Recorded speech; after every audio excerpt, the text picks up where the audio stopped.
The fifth most common question asked by the non-Muslim is, why does Islam allow a Muslim man who have more than one wife? What does Islam say? Allah says in the Quran, in Surah Nisa, chapter number 4, verse number 3, marry women of your choice in 2s, 3s or 4s. But if you can't do justice, marry only one. Quran says, marry women of your choice in 2s, 3s or 4s. But if you can't do justice, marry only one. That means only if you can do justice can you marry 2, 3 or 4, otherwise marry only one. Quran also says in Surah Nisa chapter 4 verse 129, it is difficult to be just between your wives, but don't turn away from them altogether. Many people think it is compulsory in Islam that you should have 4 wives. It is not compulsory in Islam to have 4 wives. It is optional. Marrying more than one woman is optional in Islam. It is mubah. But if you marry more than one woman, and if you don't do justice, then you're in problem. So if you marry more than one woman, you should be able to do justice between them. Let us analyze what are the logical reasons why Islam permits a Muslim man to have more than one wife. By nature we know males and females are born in equal proportion. But in the pediatric age itself, you ask any medical doctor, he will tell you that medically the female sex is the stronger sex. The female child has more immunity than a male child. The female child can fight the germs and diseases much better than the male child. So in pediatric age itself, there are more deaths among the male children as compared to female children. So in the pediatric age itself, there are more females as compared to males. There are wars taking place. In the wars, there are more men who are being killed as compared to women. As life goes on, deaths take place due to accidents, due to alcoholism, due to drug addiction, due to disease. In all these cases, more males are dying as compared to females. And today's statistics tell us that the average span of a woman is much more than the average span of a man. Today, there are more females in the world as compared to males. In some third world countries, like India, where I come from, the female population is less than the male population. And the reason is because of female infanticide and female feticide. There's a program by the name Let Her Die, under the banner Assignment. It came on BBC, where a British reporter by the name of Emily Beckenin, she says that every day more than 3,000 fetuses are being aborted after they identified that they're females. In India alone, more than 3,000 fetuses are being aborted after they identified that they're females. If you multiply this number by 365, the number of days in a year, we get a figure of more than 1 million fetuses are being aborted every year in India after they identified that they're females.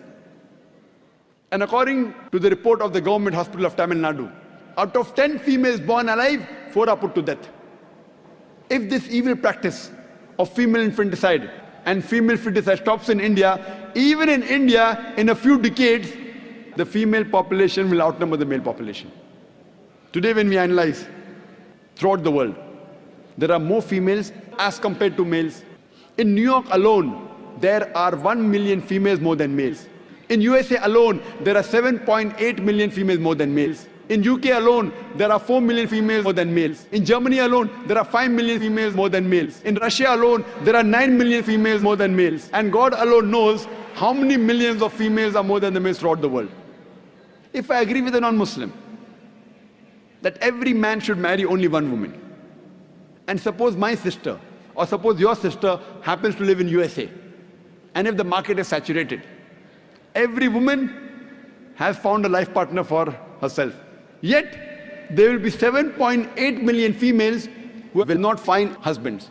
And if, unfortunately, your sister or my sister happens to live in USA, and if she's amongst one of those 7.8 million females who has not found a husband, what's the option she has? The only option she has is that she either marries a man who already has a wife, or she becomes public property. Public property?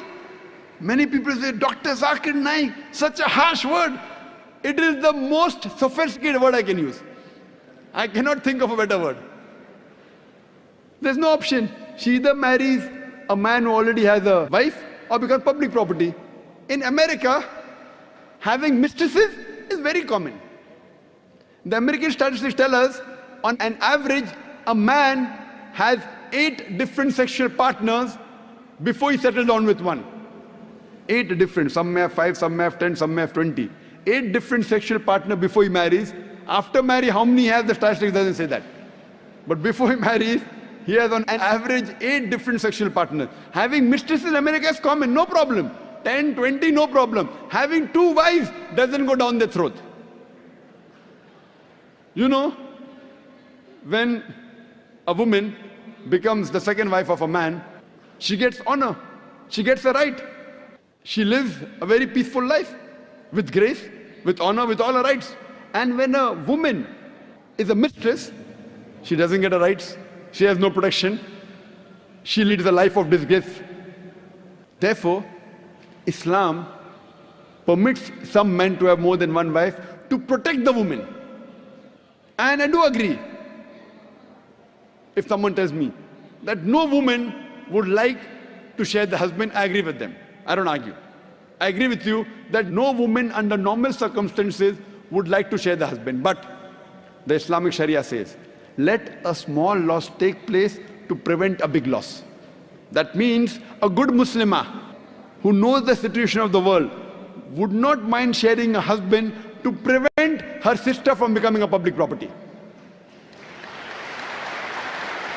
You ask any modest woman, would she prefer becoming the wife of a man who already has a wife or becoming public property?